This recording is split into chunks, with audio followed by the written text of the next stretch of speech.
할렐루야. 오늘도 하나님께서 우리에게 주시는 은혜가 큽니다.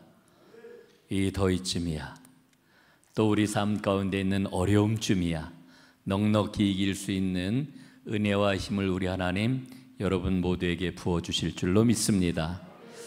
오늘 저는 여러분들과 함께 우상 숭배가 무엇인지 함께 살펴보고 은혜를 나누려고 합니다.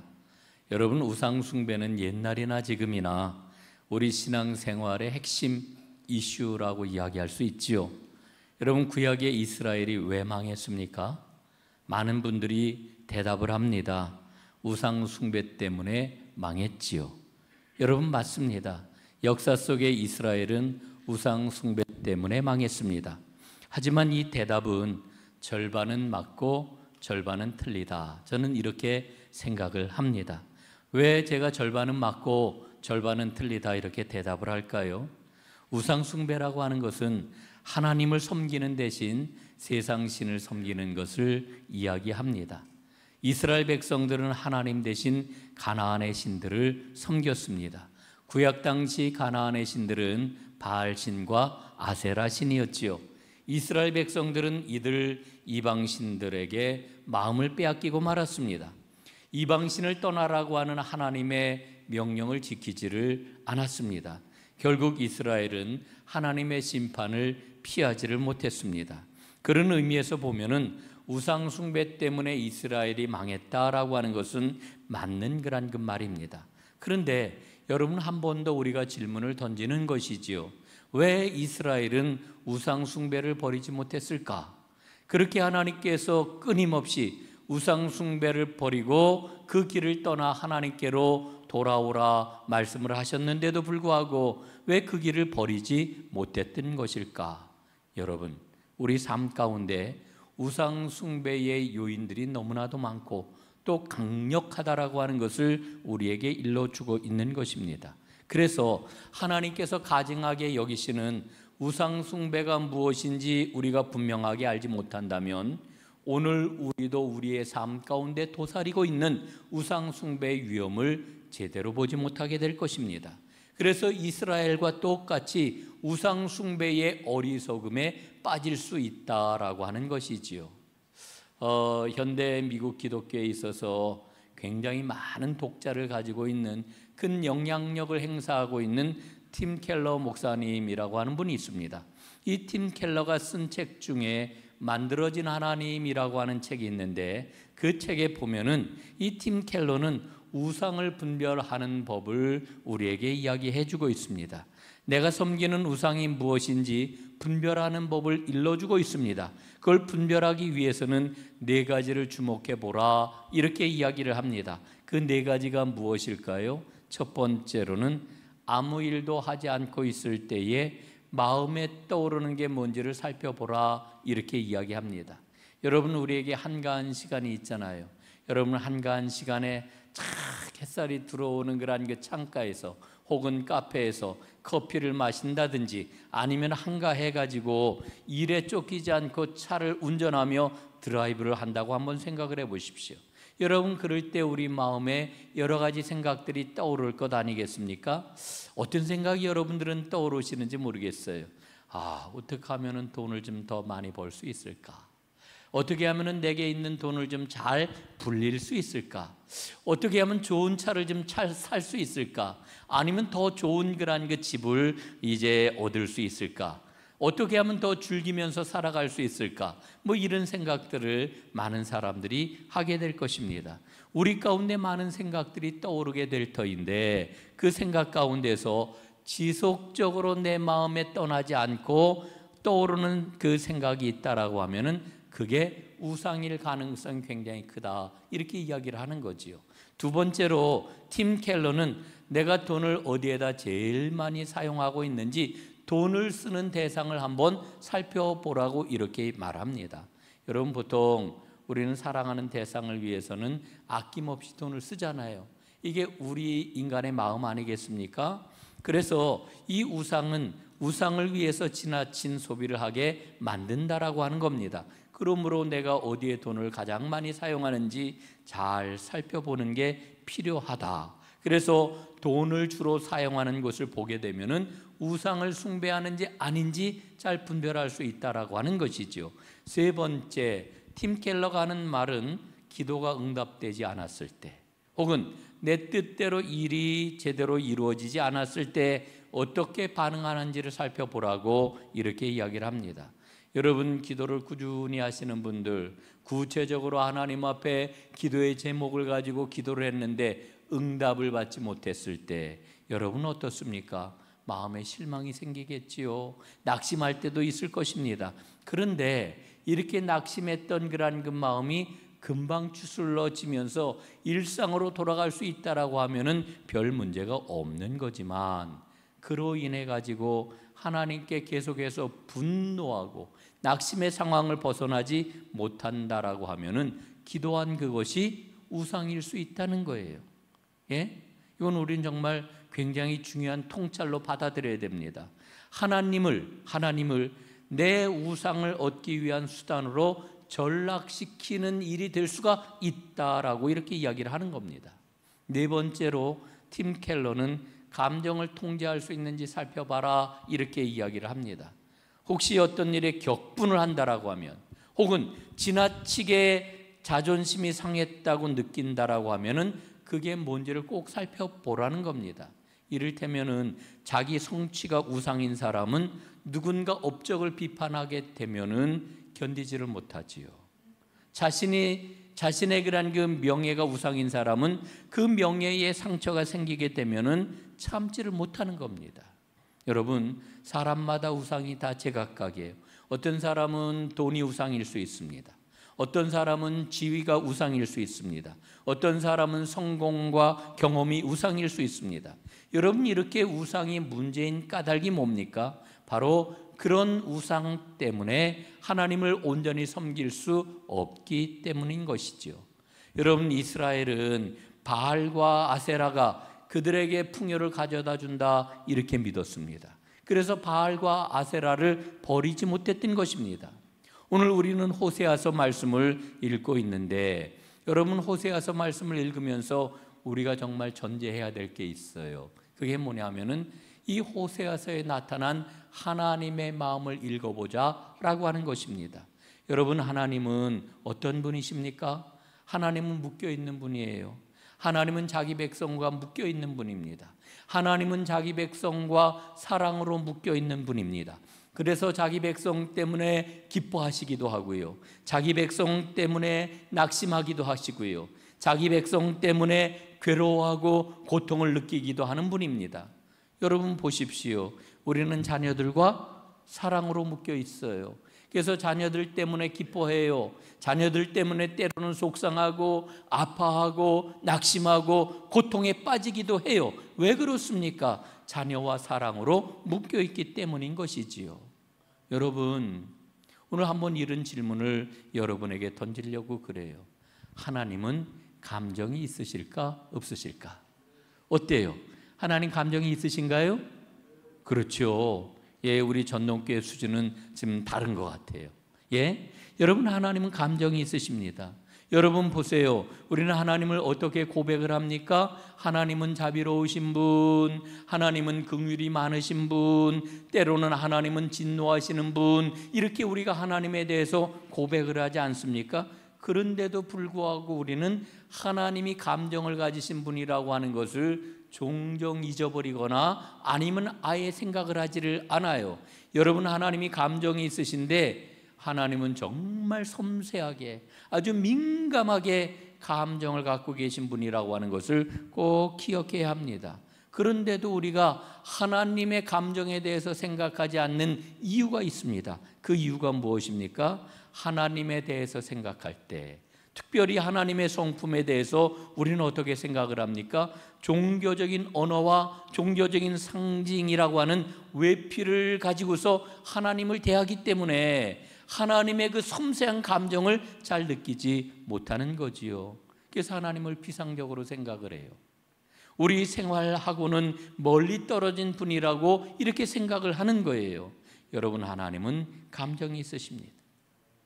감정을 가진 분이라고 하는 것을 잊지 않는 것이 너무너무 중요해요.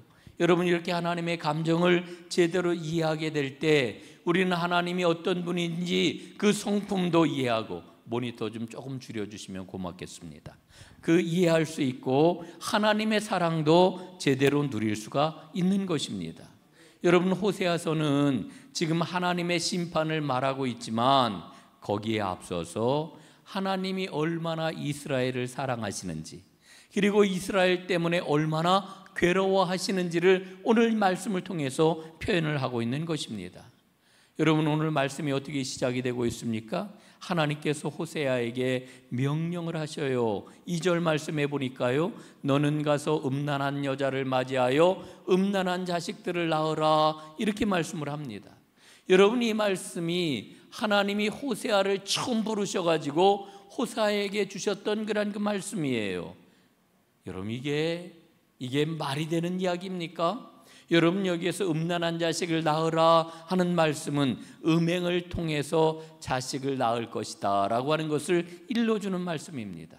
여러분, 정말 기가 막힌 이야기예요. 이 말씀을 들으면은 저는 그럴 것 같아요. 아니, 하나님 왜 그러시는 거예요? 하나님 도대체 나에게 왜 그러시는 거예요? 나에게 왜 그러시는 건지 알려놔 주세요. 저는 이렇게 하나님께 말씀을 드릴 것 같아요. 여러분, 너무너무 기가 막힌 일이잖아요. 여러분, 하나님께서는 호세아에게 간음하는 여인, 음란한 여인 고멜과 결혼하라고 이렇게 말씀을 합니다. 여러분이 결혼 관계라고 하는 것은 하나님과 이스라엘의 관계를 나타내는 상징이잖아요. 이스라엘은 하나님의 신부입니다. 하나님은 이스라엘의 남편입니다. 그런데 오늘 하나님께서 호세아에게 음란한 여인 고멜과 결혼을 하라, 이렇게 말씀을 하는 거지요. 여러분, 세상에 호세아만큼 불행한 사람이 있을까요? 그는 결혼 생활의 행복함을 도무지 맛볼 수가 없습니다. 결혼 생활에 쓰디쓴 그 맛을 고스란히 그는 맛보아야 하는 것입니다. 매일의 일상이 얼마나 힘들었을까, 얼마나 고단했을까, 그의 마음이 얼마나 전쟁터 같았을까 생각을 해봅니다. 여러분, 그런데 호세아에게 임한 이 일이 무엇이었습니까?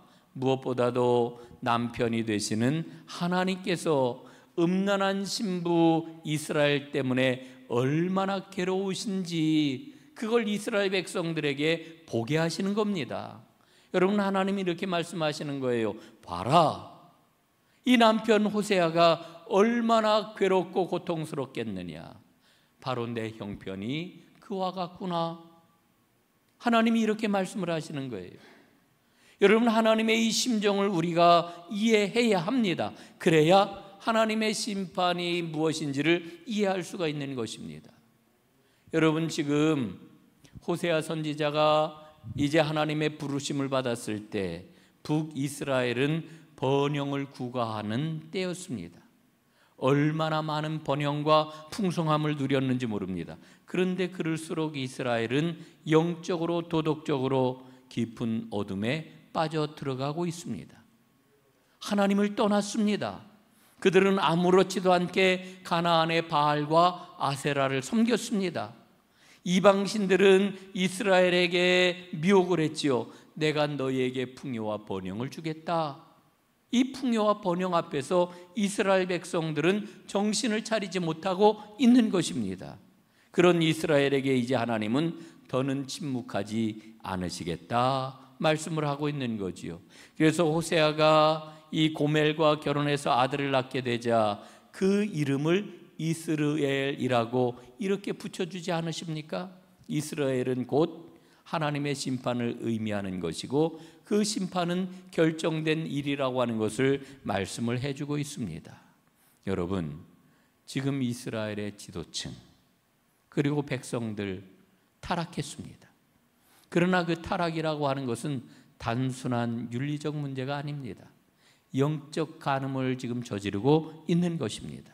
하나님께서는 이 상황을 결혼한 아내가 남편을 두고 외간 남자와 관계하는 것으로 책망을 하고 있습니다.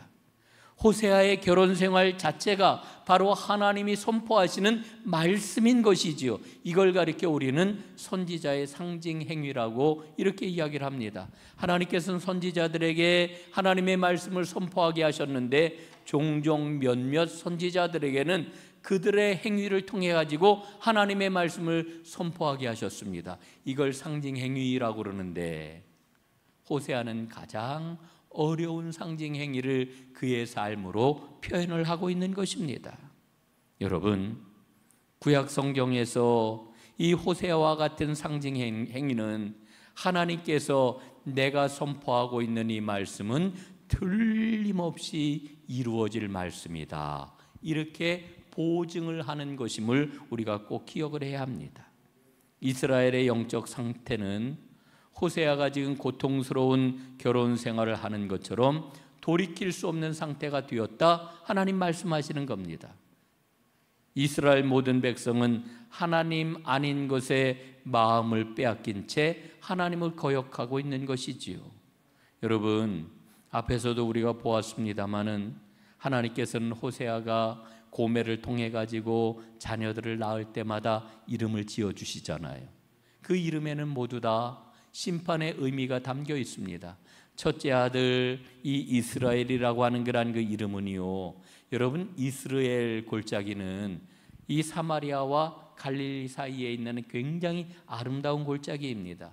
그런데 이스라엘 역사를 살펴보면은요, 그 아름다운 곳에서 여러 번에 걸쳐 가지고 잔인한 학살이 일어났던 것을 봅니다. 그래서 오늘 성경 말씀에 피가 언급이 되고 있는 거예요. 이스라엘로 이름을 지으라고 하는 것은 바로 피비린내 나는 그 끔찍한 하나님의 심판이 임하게 될 것이다 라고 하는 것을 말씀해 주고 있는 거지요. 둘째 딸의 이름이 무엇입니까? 로루하마라고 지으라고 그래요.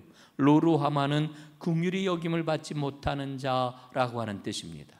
지금까지 이스라엘은 하나님의 긍휼을 받았어요. 그런데 이제부터 너희는 로루하마, 긍휼을 받지 못하는 자가 될 것이다, 하나님 말씀하시는 거예요. 세 번째 아들의 이름은 로암미라고 하는 이름이에요. 로암미는 내 백성이 아니다라고 하는 뜻을 갖고 있지요. 여러분, 우상 숭배를 일삼는 이스라엘은 하나님의 자비를 받을 자격이 없는 백성이다. 너희는 세상 사람들과 똑같은, 이제는 더 이상 나의 백성이라고 일컬음을 받지 못하는 사람들이 될 것이다, 이런 말씀인 것이지요. 여러분, 이 이름들을 통해 가지고 하나님 선포하시는 거예요. 이제 나는 너희들에게 베풀었던 자비를 거두어 드릴 것이다. 북이스라엘은 더 이상 내 백성이 아니다. 여러분, 하나님께서는 북이스라엘을 향하여 이제 너희는 멸망하게 될 것이다, 너희가 선택한 그 우상들과 함께 너희는 멸망하게 될 것이다, 이렇게 말씀을 하고 있는 것입니다. 여러분, 오늘 우리는 하나님의 이와 같은 진노를 통해 가지고 깨달아요. 우상 숭배는 하나님과의 관계를 파괴하는 중대한 범죄로구나. 이스라엘은 이제 모든 게 끝났어요. 모든 게 다 끝난 것처럼 보여요. 그런데 희망이 있다, 호세아서는 이렇게 말씀을 해요.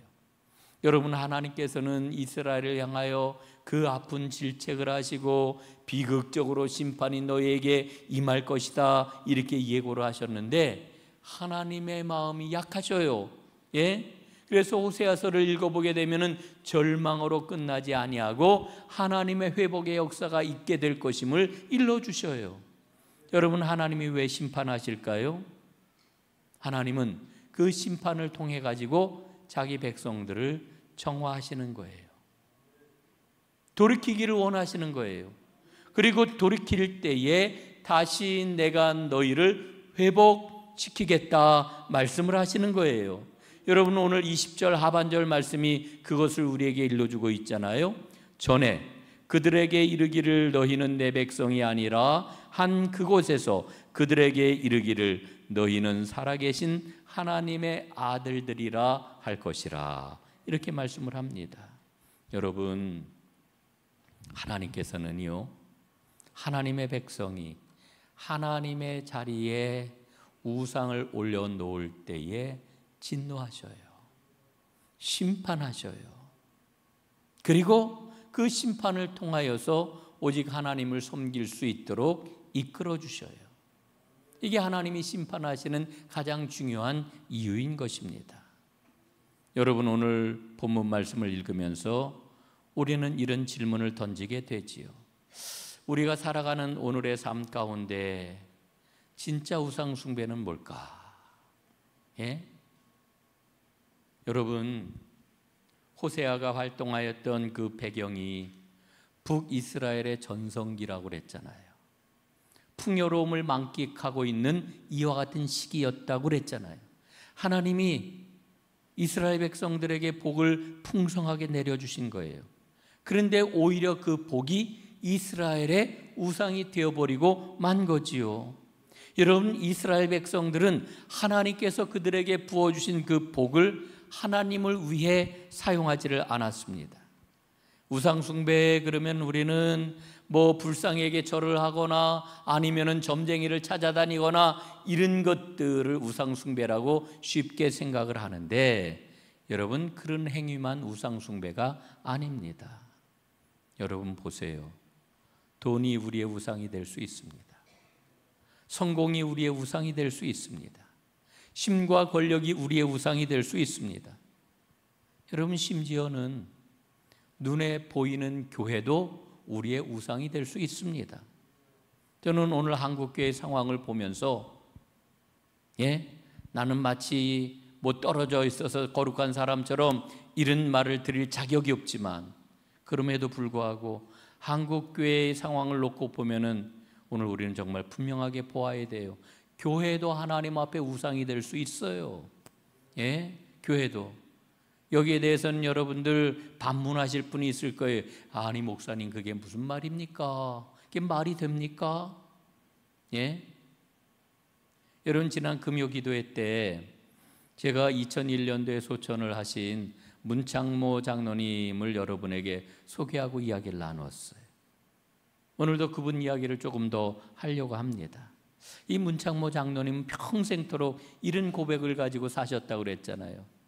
나에게 주신 이 의사 면허증은 하나님이 주신 겁니다. 그 이야기도 들려드렸어요. 그런데 이분이 늘 이런 그 질문을 던지면서 살았어요. 나는 좋은 의사, 환자를 거스르지 않는 의사, 최선을 다하는 의사, 이 일을 감당하는 것만도 나에게 과분하고 벅찬데 왜 본업 이외의 일들이 나에게 이렇게 자꾸 주어지는 걸까? 그럴 때마다 하나님 앞에 다시 물었다고 그래요. 애초에 하나님께서는 내게 사람을 돌보는, 사람을 돌보지 않고 그저 병만 돌보는 그와 같은 작은 의사, 이런 의사가 아니라 사람도 돌보고 질병도 동시에 돌보는 큰 의사, 대의의 길을 하나님이 나에게 요구하셨던 겁니까? 이렇게 하나님께 물었다는 거지요. 그분의 생애를 보면은 그런 질문을 계속 던질 법해요.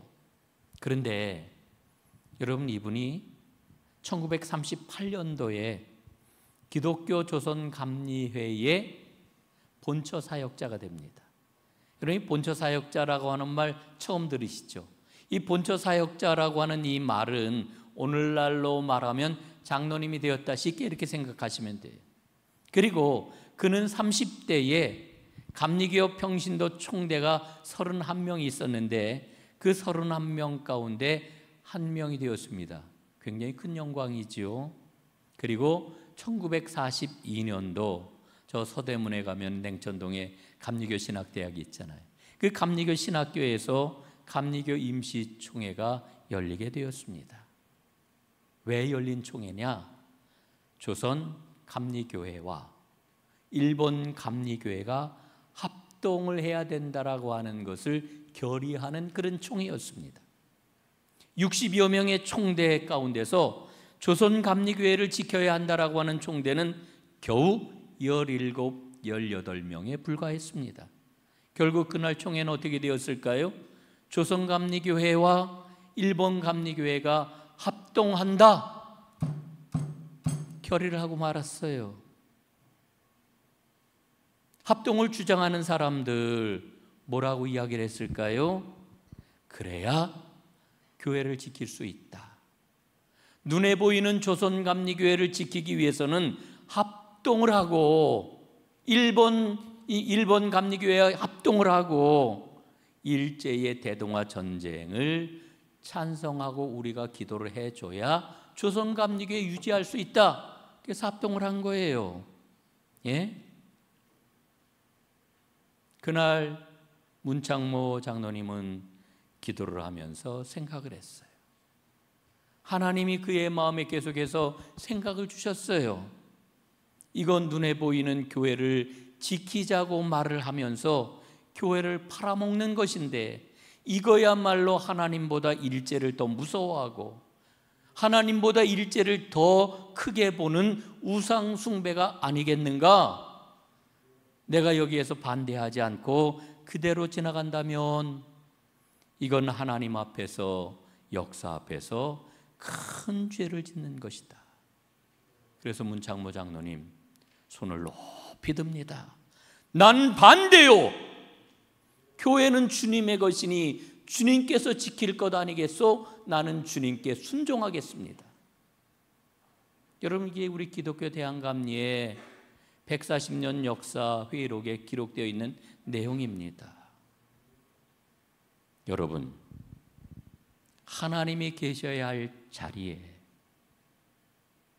하나님 아닌 것이 있는 것, 이게 우상 숭배입니다. 하나님이 계셔야 할 자리가 어디입니까? 우리 인생, 우리 삶의 으뜸자리입니다. 제일 먼저 되는 그 자리에 하나님이 계셔야 합니다. 그래야만 다른 모든 것이 다 제자리를 잡을 수 있는 겁니다. 여러분 보세요. 우리가 10년 신앙생활을 하고 20년 신앙생활을 했는데도 왜 믿음의 진보가 없습니까? 왜 믿음 생활에 진정한 평화가 없습니까?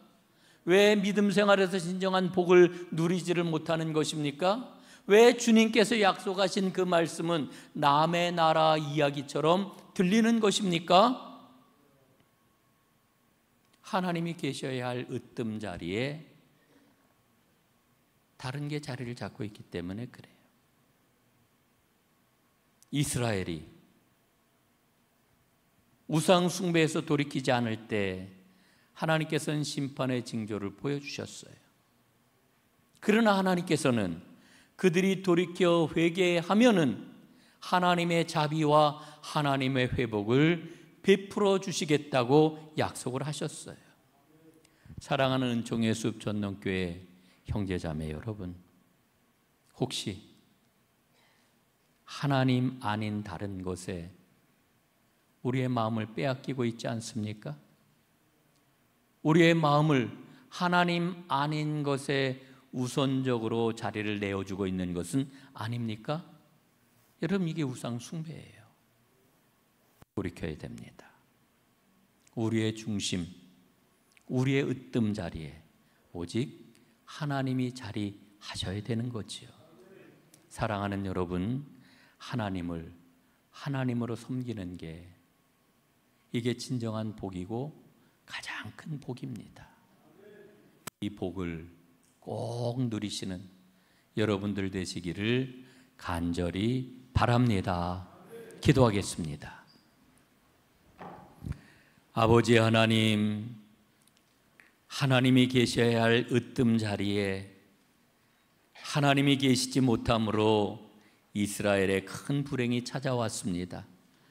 아버지 하나님, 오늘 우리의 삶의 자리를 다시 한번 돌아봅니다. 하나님이 으뜸 자리에 계시게 하옵소서.